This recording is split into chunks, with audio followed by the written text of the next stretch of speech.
Miss Banks, Miss Ano Banks. naman yun? Magtatanong lang naman ako. Ay, ano yun? Paano yung mga kabayan natin, yung gusto pumunta dito kaso walang kamag-anak?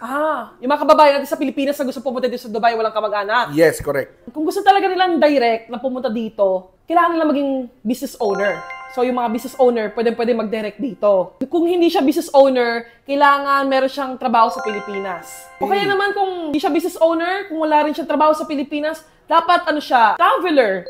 Kumbaga nakapag-travel na siya sa iba't ibang bansa. Kunyari, nagbablog siya, kaya siya may pera, di ba? Nakapag-travel. O kaya talagang mayaman talaga sila.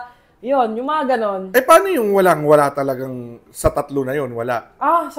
Wala sa mga nabanggit. Oo. Mag-message na sila sa Pinoy Tourism. Kailangan nila ng tulong. Dahil sa Pinoy Tourism, ligtas ang may alam. Wow! Para may iwasan nila yung upload, ha? Okay, ha? Sabihin mo, message na sila sa Pinoy Tourism.